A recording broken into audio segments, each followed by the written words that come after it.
This is Jeff with Shout Out Minnesota Sports, and we are here with Matt Forte, former Bears and Jets running back. Thanks for joining us today. Yeah, thanks for having me. How has the dynamic of the running back position changed over the last few years? It's been a volatile running back market. I'll say that if we want to look at it as if it's the stock market, it's been pretty volatile. I think it's on the way up. It's on the increase right now. The pendulum always swings one way and then the other. I think it's going on the upswing now because the people like Saquon with the Eagles, and people see that, like Derrick Henry had 1,900 yards as well, and Josh Jacobs has, had a great year as well.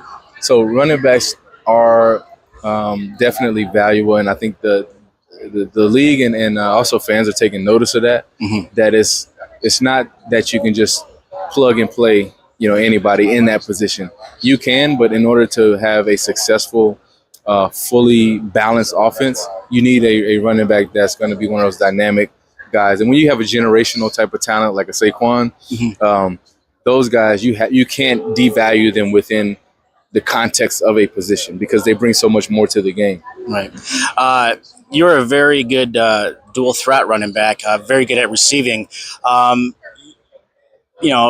Early years you would see more of a third down back being a receiver back, Mm-hmm. and you played that very well, and it helped Chicago to get to where they were going. So how is it becoming more of a rarity that you see that as a dual threat running back? I think it's partly due to college. They don't really emphasize an every down back anymore. They kind of either there's a pass catching guy Mm-hmm. or there's a runner. And I think, you sell yourself short if you're a college guy to pigeonhole yourself into one or the other because instinctively you naturally, know how to run, whether you are catching it out of the backfield or you're running it.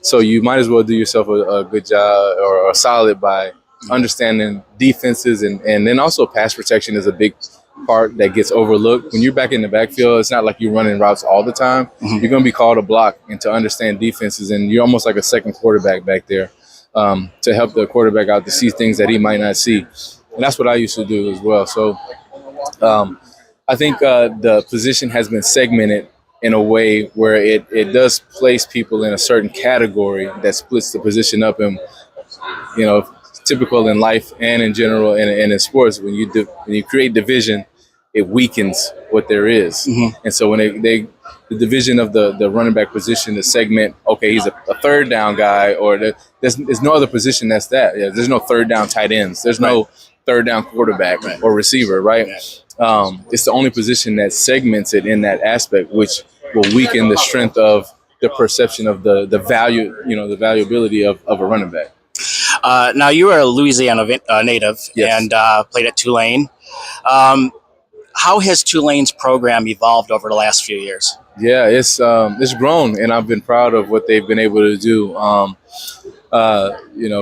They have some really good coaches come in. We built a stadium that's on campus, which has been really beneficial for fan support and for students to come. And Willie Fritz came in and really revamped and changed the program. And his alumni relations has been so good, and he reached out to me immediately. I've been to spring practice, and same thing with Coach Joe Summerall.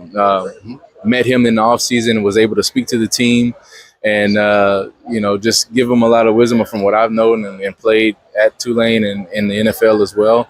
And that evolution, I guess, or growth and maturity of Tulane and athletics through the football program has become something that has been awesome to watch from outside. I always tell Coach Fritz, and I'll tell Coach Summerall as well, is like, man, I wish I would have got to play for a coach like them when I was at Tulane.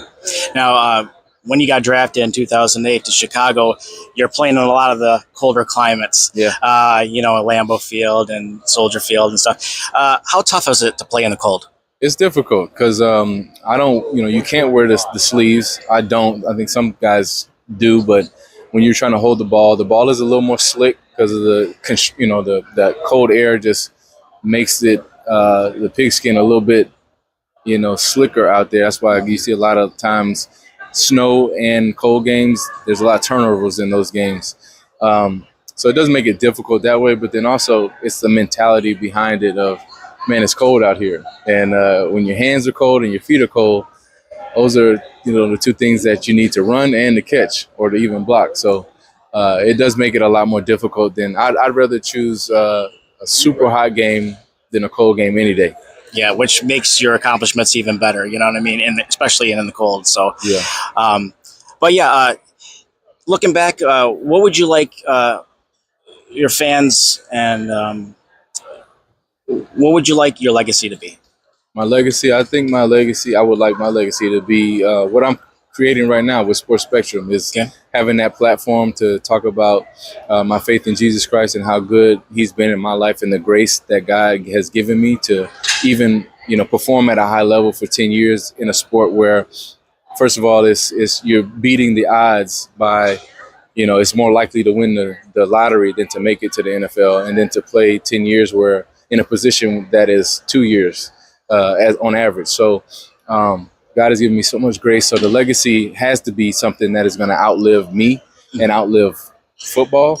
And that's, doing the work that Jesus and Christ has put in my heart to do. And what that is pro athlete ministry and, stewarding God, teaching them how to steward their families, their lives in a way that doesn't allow them to go broke or get divorced at the end of the day, where that is the case when it comes to professional athletics. A lot of times is the national average for, failed marriages is 50%. And in pro athletics, it's 30% higher than that. So there's an issue there and a lot more temptation when you have money, cars, clothes, and a lot of access to all kind of things. Mm-hmm. But the only thing that can keep you grounded is your faith in Jesus Christ. So I take that, and that's the legacy I leave because it doesn't end with me. It just continues to go. Which is what I want to bring up the point with Sports Spectrum. Tell us a little bit about that. Yeah, it's a podcast with my co-host, Jason Romano, who has been on the podcast the last 6 years, and I've kind of taken over as the main host. But I've been able to interview guys and allow them to tell their story in the context that has the authenticity towards telling the truth about hard times and not everything being sugar-coated, but then also the redemptive part behind it and the grace that God has given people. And so it encourages people in a way that shows them like everybody's life is not perfect. Instagram and social media can show you only clips and parts of people's lives that can pretend to be, what they want to show you it is. But everybody goes through issues in life, and you need something that's going to keep you grounded and something that's bigger than you that will outlive you as well, and something that will help you beyond what your capacity is. And that's the main thing is why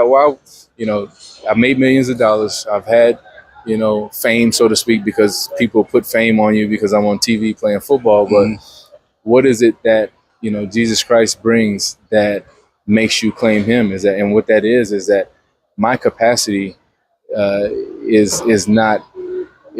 there's always a gap between what God has called me to do and in my capacity for it. So I need him in order to do what he's created me to do. That's fantastic. Thank you so much for your time. And I know you have some other things going on as well. It's good to see you down here in Louisiana. Yes, sir. Thank you.